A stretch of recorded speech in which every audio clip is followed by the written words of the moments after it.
All right. Today this is kind of a departure for us here on the Data Exchange podcast. We have two heavyweight policy researchers from RAND Corporation, Bill Marcellino and Nathan Beauchamp.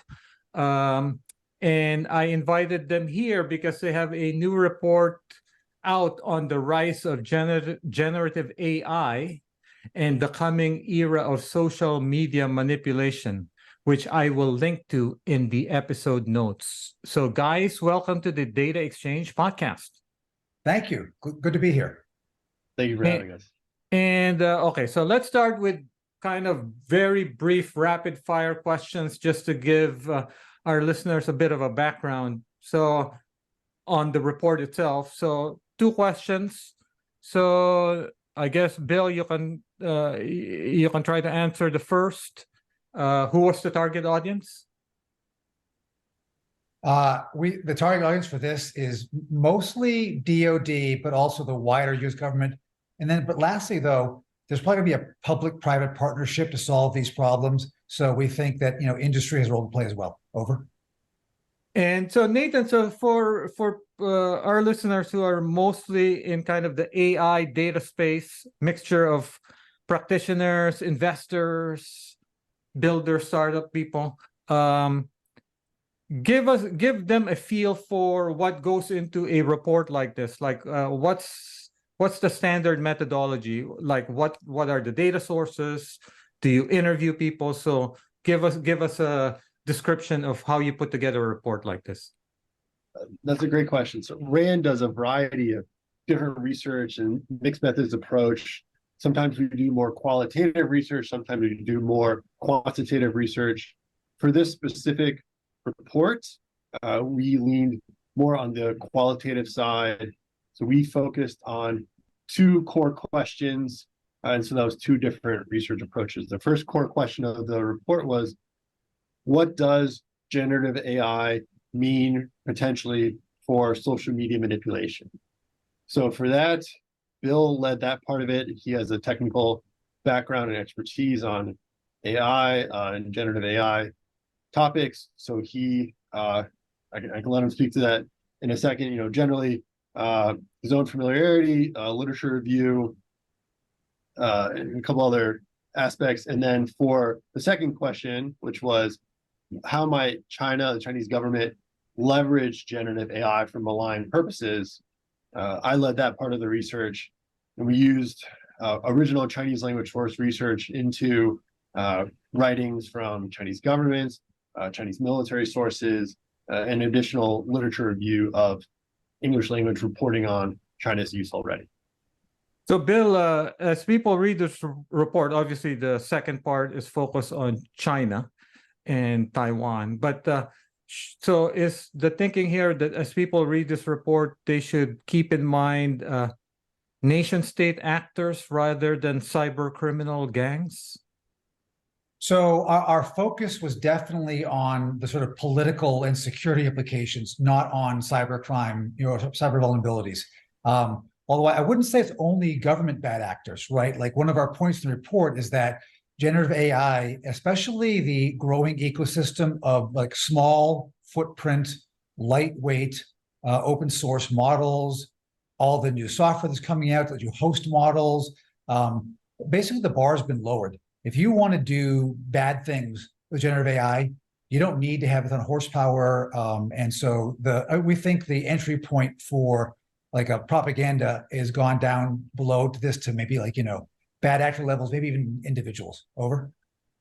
All right. So let's go now to the actual threats. So first, a question about the standard pipeline, because we are developers and engineers in this podcast.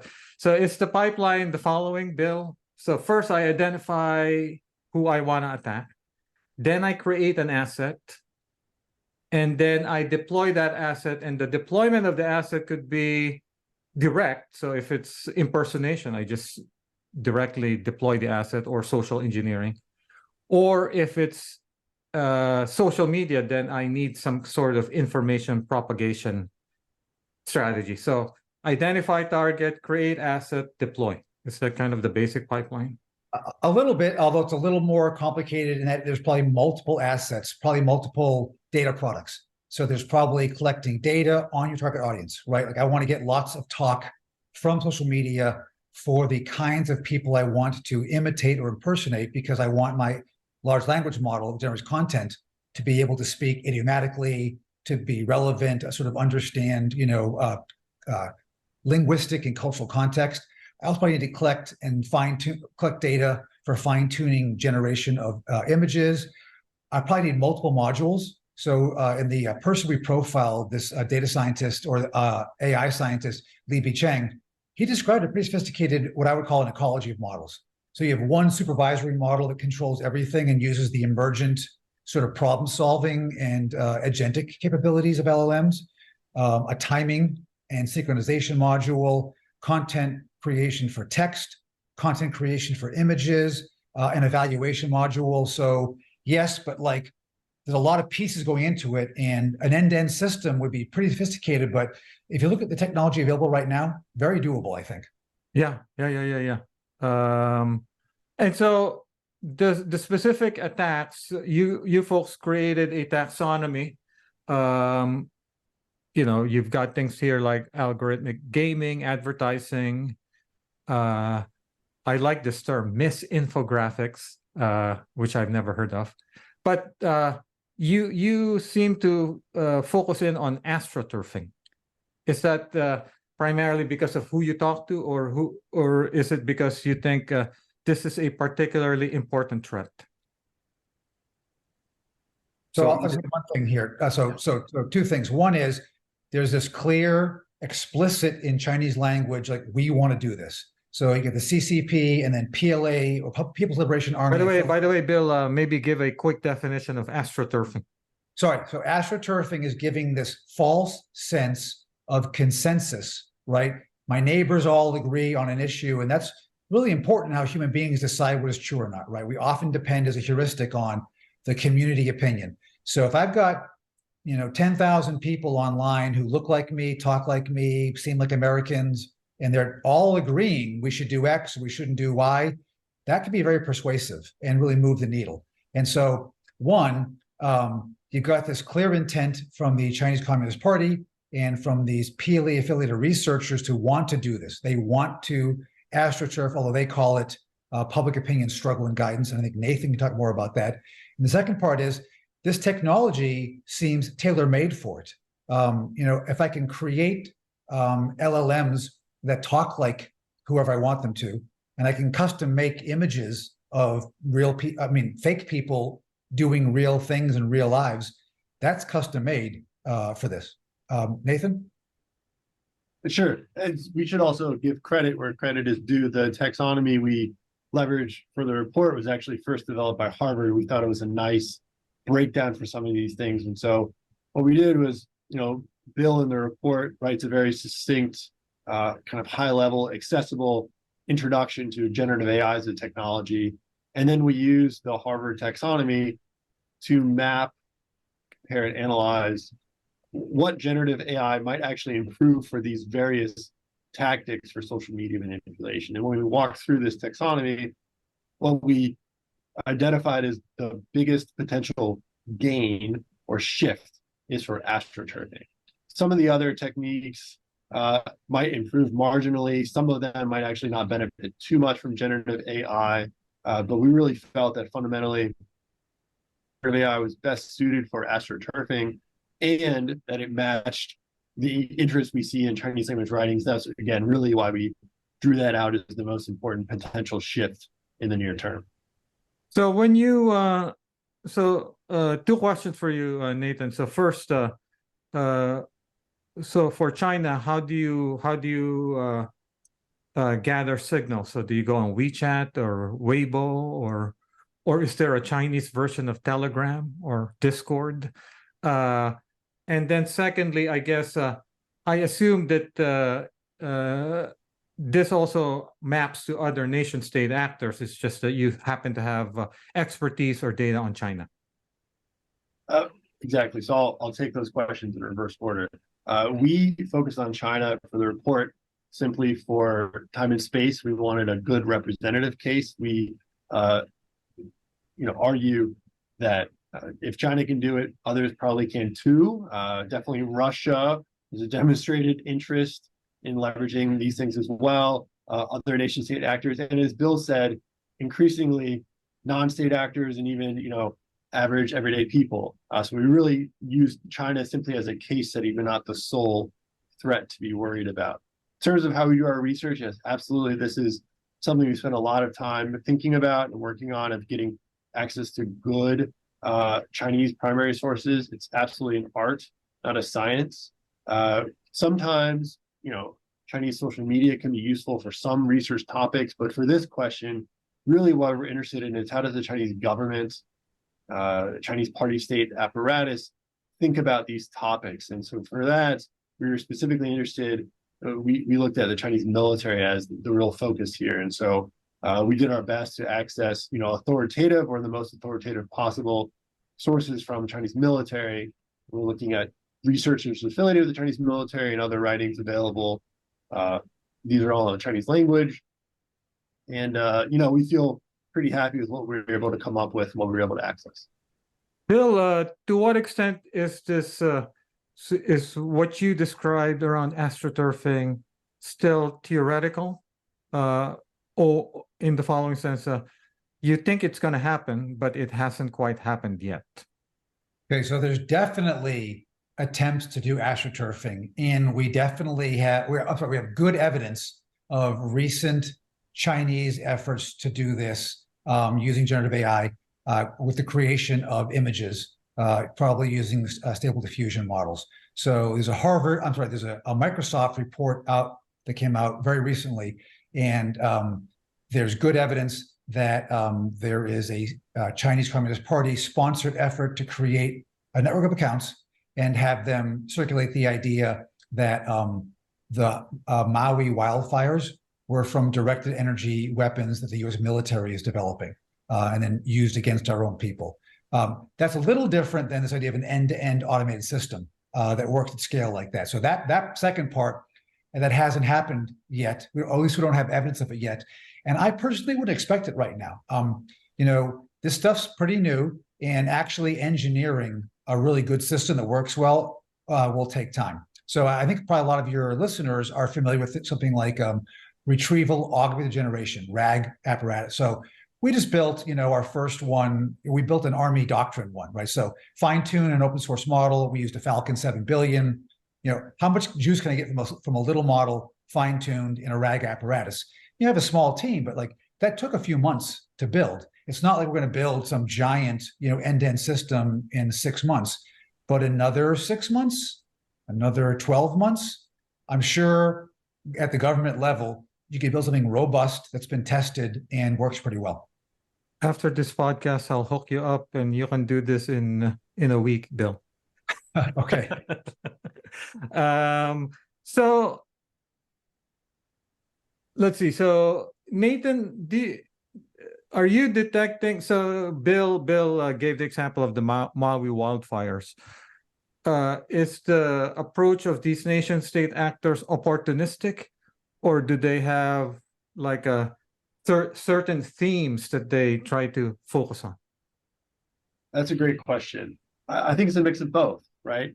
I think there are overall themes and motivations various nation state actors bring to this. They have to have a fundamental reason that their bureaucracies decided to invest in this activity, right? They have to spend some amount of money, resources, personnel time to develop and execute these campaigns. And so it's a commitment of resources, just like any other bureaucratic decision. So they have to have some motivation for that.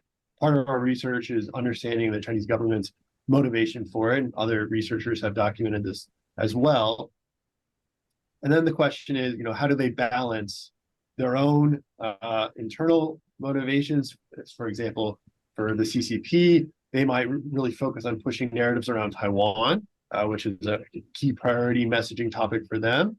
But they may also have other broader goals, like, for example, it could be, sowing discord in American society or Taiwanese society, and seek opportunistic windows to advance those goals as possible. And I think that's probably more what we saw with the Maui wildfires, that they had pre-existing goals, and Maui was a near-term kind of spontaneous opportunity for them, and that's where we saw the mix. Other examples we've seen when China started getting into social media manipulation for political interference. The first real good example we saw was the Taiwanese midterm elections in 2018. And we can actually backtrack open source, but niche Chinese military writings that were very likely in support of that development process. And so you can actually see them working through the requirements for what that campaign probably entailed, different supporting research lines of effort. And so they, in our analysis, kind of trying to reverse engineer what happened, they probably determined or decided, yes, that is something important we want to be able to do ahead of time because they know when an election is going to be. And then it's what capabilities do we need? Let's go develop them. So that's a long-term goal, something they can work toward. That's different than perhaps spreading disinformation about the Maui wildfires, which is obviously more opportunistic. So there's definitely a mix of both. That could have been just a pilot test case as well, right? So Bill, I guess one thing that so by the way, I also traveled to China in the before times, before COVID. I organized, I chaired AI conferences in China, actually. So one thing one observation from doing that over a period of several years is that it seems like there's a certain asymmetry in the technology ecosystems, Bill, in that the Chinese tech people know a lot about what's happening here, but the US tech people don't know a lot about what's happening in China. And that actually holds true right now in terms of foundation models. Like I'm sure the Chinese are all over all the foundation models here, but all the LLMs that are being built in China, very few people here know about them, or only Nathan and the Chinese specialists. So do you think this is going to be an issue moving forward? So I think that's an interesting question. So I think in the open source community, there is some attention being paid. I know Baidu's most recent model came out, their version 2, and someone noticed that like there's like one character that's like, like Xi Jinping, great thought for reforming China. It's like it's like super long, like 32 words for one character, and that made made the rounds. But so I think there's two things. I think the CCP has a real concern that this technology go off the rails. The last thing they want is a good system that attacks the West, but does anything to discredit or is politically inconvenient for their own internal audiences, right? So I think developing large-scale foundational models that are trained on Chinese language, that may be really important for their internal purposes. To the degree they want to attack the West, I mean, I think Falcon 180 billion just came out. There's but they can use that foundation model to do things in Taiwan. Exactly. So I think they have their own line of work that they can use to move forward. They can also pretty easily harvest things that are out of the box. A lot of countries, the UAE, the United States, France, they're funding and producing a range of these data products, everything from models, data sets. I'm running 13 billion parameter models on my Mac M2 now, but like natively with Metal. I couldn't do that 3 weeks ago, but now I can do it on a consumer hardware, a consumer app. It's not even a command line. The pace of access and ease for all of these things, it's cool, but it also worries me a lot too. So I think they're probably going to have, sort of their own internal efforts and then harvest what the West does and mine them both. So you devote a section of the report to current limitations, current being as of May, and things move so fast, right? So so what in your mind are kind of some outstanding limitations? So for me, one thing would be I guess just real-time streaming data. So that still needs to be worked out. I think it will be, but that's an outstanding issue. What else are top of mind for you, Bill? So like genuinely multimodal models, that can sort of seamlessly handle different kinds of generation. That's coming. Yeah. It's coming, but it's not Yeah. quite here yet. That's definitely something there. The balance between sort of scale versus like mixture of experts or ecology of models, I don't think we know where we're going there, right? Like I think some people have these scaling law ideas that I just make bigger and bigger models and I get more and more emergent properties. And I think I'm probably more on the, like I don't know if you saw recently the paper in Archive called the poison or alignment is poison, but essentially they did some empirical work to show that alignment training degrades performance, very similar to data poisoning. And I've said for a while, I think that every effort, like I'm going to fine tune, I'm going to instruct train, now I'm going to line train. I'm trying to ride 3 different horses with one rear end. That's hard to do. So, maybe the answer is going to be, mixture of expert models, or, hey, I've got a model that does content generation. I have a model that does purpose. I have a model that does ethical supervision or safety. But anyways, that's not clear yet. So I think that's a big thing. And then if we do think that scale and scaling is critical, then who controls and what are the limits on, chips, really big data sets, and really powerful models and access to them? So that's still not clear yet. Yeah. I think, so you have the foundation models on one, and the pre-training, definitely you need a lot of compute, but after you have that base model, maybe less so, and definitely at inference, even less so. Maybe you can even do that at CPUs. I mean, there's a startup out here that's doing real-time text-to-speech on a $50 Raspberry Pi, right? So in a coffee shop, loud, in real time. I mean, so the inference side, I think we're gonna get there. What about, so are there any particular things that on the information propagation side? So are there any new developments there? So I have to say, so my knowledge of this area is a bit dated, probably from 2018, 2019 are the studies I'm familiar with by Sinan Aral of MIT, right? So where they looked at Twitter data at that time. I mean, a lot of they had a big data set, but I think their data set, this study was published in 2017. Their data set probably was the year before that, from maybe 2010 to 2017.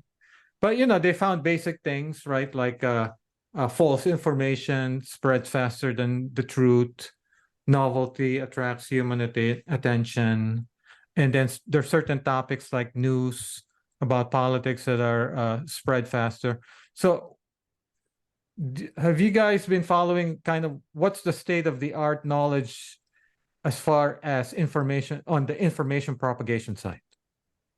So I'll just give a stab at that. So, I mean, 2 things. And I think I'd also add to that assessment or evaluation of effects after propagation, right? That's the other side of it. And so, there's been a lot of attention recently in, sharing within echo chambers, right? So virality, algorithmic,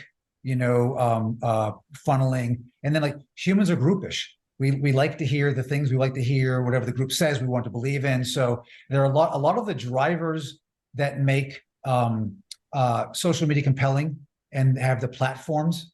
I mean, if you're a platform, you want people sharing stuff that goes viral. It matches what the group believes. It goes viral. It can be shared. Echo chambers are probably valuable in that sense. They're sort of terrible for public discourse, right? For crosstalk between different kinds of people. And so that's a real problem where the incentives of the platforms are misaligned with, say, like some civic values in some way. So that's a real issue. And then we noticed in the writings from Li Cheng, in addition to technical work in modeling, he's done a lot of work on net-centric warfare and what are the conditions for increasing information flows and spread.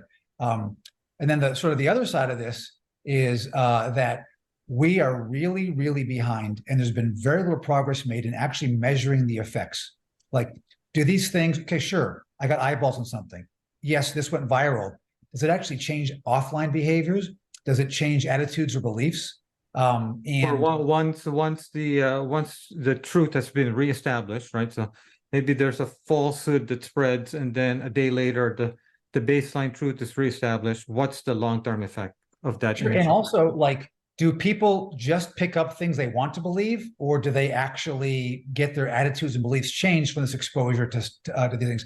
One of my PhD students just finished a COVID, basically found a way to do a different study to look at how exposure levels to COVID disinformation, like full-on disinformation, how did it affect state level use and uptake of vaccines? Was there vaccine wastage in any way correlating when you control for other factors for exposure, and found really minimal effects, at least in that one case study. It was more like, if you were already sharing disinformation, if you were already sort of into this kind of stuff, you kind of wanted to hear more disinformation. So that's not clear, right? That there's offline effects. And for the 2020 election, we did a pretty cool study for California's Office of Emergency Services, where we did in the wild detection of possible foreign interference. We found what we're pretty sure was a Russian effort. We had a classifier trained on 2016's data, picked up these, were pretty obviously troll networks inside communities talking about the election. This was in August, September timeframe, our data. But what was interesting is we went back and talked to people and showed them the content that was being deployed by these actors. What we found is the more you were politically aligned, the stronger you identified as a conservative or a liberal, the more you liked this Russian propaganda aimed at your side. You're like, that's great, I agree with it. When we showed people it was actually done by Russians, they're like, oh, okay, well, actually, I mean, I like it, but I don't want to share it now because I don't want to be manipulated. So there's some evidence that if you can show people that they're being manipulated, there's the sourcing of these kind of things, then that may actually make them less hesitant to buy into it, which is a long way of saying, I think there's a private sector role in developing detection. Like right now, I think the offense is ahead. If the defense can catch up and we can show people, hey, you're being shown manipulative content, that could be a game changer. So one of the things that's changed since I kind of was paying attention to this space is just the proliferation of platforms, right? So before you had Twitter, Facebook, now you've got, under the radar things like Discord, maybe Telegram, and all the right-wing alternative social media platforms. So I don't know if people have actually studied any of these alternative platforms, or if they're still focused on kind of the older platforms, because maybe the information dynamics are different in these newer platforms. So Nathan, Taiwan. So what are they prepared for? Do they have defense mechanisms in place to combat astroturfing? That's a good question. Taiwanese government has definitely devoted a lot of resources over the last couple of years responding to all types of Chinese influence, right? Social media is just one tool in the broader Chinese toolkit for messing around in Taiwanese politics and broadly, Taiwanese public opinion. We did a separate RAND report a couple of years ago. Before COVID, we actually went over and spoke with some Taiwanese experts. That was, we consider like previous generation of social media manipulation at this point, right? And to Bill's point, the sense was it wasn't Chinese efforts weren't too effective, but it was sucking in a lot of Taiwan government time, right? Taiwanese government wanted to take the time to officially debunk it, to attribute it as they could. It took resources that otherwise is this kind of the notion of flooding the zone? Yeah, and right. It was very frustrating for them. But Taiwan has been, I think, a great case study in responding to some of these threats and some of these challenges. There's a robust civil society efforts for fact checking, for countering, some attribution as well. There's a civil society, private sector research efforts going on, and then the Taiwanese government also has been trying to be very out in front on this issue. So I think our point in the report is that the upcoming Taiwanese elections early next year are really going to be a test case for how this goes. Right? And it'll be an important thing to watch for other global democracies, including the United States, in case China does actually attempt to use generative AI for its social media manipulation against Taiwan's upcoming elections. Something we're definitely watching for. I would say is probably more likely than not. But so far, I've not seen any specific credible reports identifying Chinese use of generative AI specifically against Taiwan. As Bill mentioned, Microsoft recently came out and identified it, and I think it was against the United States, but I haven't seen it specifically against Taiwan. I'm sure that's something the Taiwanese government is watching, but so far we don't have much evidence for it. And if you look at the countries in that area of the world, there's a lot of other potential vectors there. Vietnam, Australia, Philippines, right? So that can be subjected to the same kind of strategies. Once they have the infrastructure in place where they can scale. Sure, and so that's one of our arguments, is that we think generative AI also is a game changer in the sense of how applicable or how easy it is to shift from one country to the other, right? In old school influence efforts, pre-internet, definitely pre-social media, you actually had, if you wanted to mess around in somebody's election, you had to send somebody to the country, get to know people, bribe people, or buy up newspapers. It took time and resources. With social media, you can just have a single platform, Facebook, Twitter, or others, and it's much easier to target audiences in Zimbabwe or the Philippines or France, right? It's much more flexible in that. Still, even with social media as a platform, the actual content matters. And looking at Chinese military researchers, they themselves complained about their challenges in lack of foreign language skills, lack of cross-cultural understanding. And so they have challenges developing content previously that resonated. And so Bill and I, our concern is that generative AI is going to fix not just, so it'll be that the platform served to deliver the content, but now the content itself will get better. And so it'll be much easier, potentially worryingly, to actually have good content targeted at France, and also good content targeted at Zimbabwe, and good content targeted at the Philippines or wherever, right? Really, it's much more universal. I think one of the things that Bill and you would be familiar with is that some of these LLMs are like surprisingly good at foreign languages, even if it's not specifically something they've been trained at, right? And so, ChatGPT is surprisingly pretty darn good at Chinese, even though the vast majority of its input data was English language stuff, right? And so that's something we're concerned about, that if China is able to develop capability against Taiwan, I think a reasonable question is, well, what is the level of utility taking that same system or with minimal adjustment and targeting it at another country, United States, Australia, pick it, right?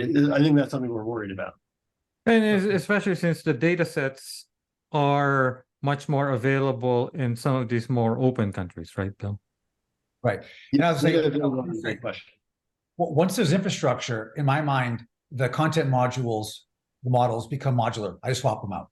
So I've got a fine-tuned, stable diffusion model or whatever is image model that does pictures for blanks.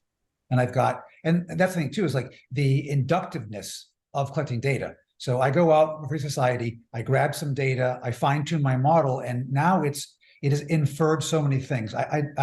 We had another recent little press jumping kind of thing, and I was demoing, like a fake, hey, your job is to fake these people. Here's your person, be so-and-so, make these posts. And what was interesting is in showing this, a demonstration of a fake persona, I told the LLM, this is like an off-the-shelf Vicuna, 13 billion Vicuna model, nothing big, but I said, Ted is a NFL fan from Lima, Ohio.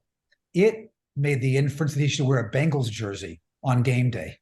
It added in like "Houday" as a hashtag. And that's an example of things. I don't have to have cultural knowledge to know that. It's in the data and gets pulled out for me sort of automatically, inductively in that fine-tuning process. That's amazing. And again, kind of scary.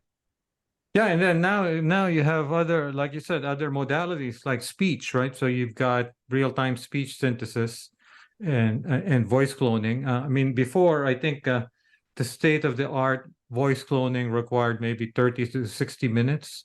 Now you're down to like 3 to 10 seconds, right? So with some of these latest models, right?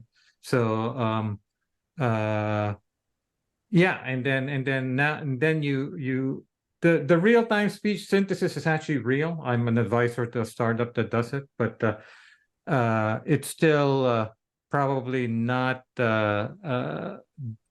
deployable for kind of edge applications, but that's coming. I think stability right now it's a data center kind of situation, right? So I mean, this morning I saw the Stable AI has released a Stable Audio, so text to audio.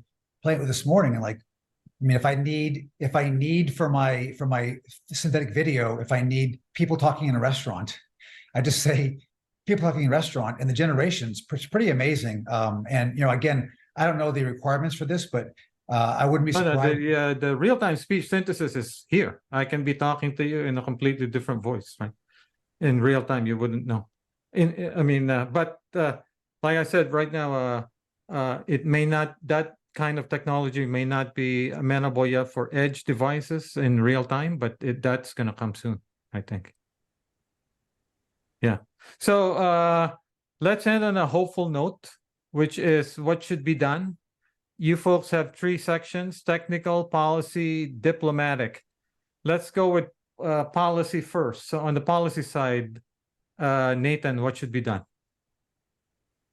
Sure. So we raised a couple of issues, but we'll raise, maybe one challenging issue that we think is worth considering, but we are definitely not in a place to, dictate the policy conversation, right? The question of if generative AI is going to make the content much more convincing, and potentially platforms are going to still struggle with actually regulating or limiting accounts and bots, then the question is, well, is there something governments or broader, private public sector can do to crack down on the bots? And one option is real name account registration. There are absolutely some trade-offs here. There's some big trade-offs for free speech. It's absolutely a priority for the government to still grant as much as possible, but it's something we raise as perhaps an extreme solution to the issue. It's not something we are necessarily in favor of, but again, we wanted to raise the possibility. Some social media sites have tried this, right?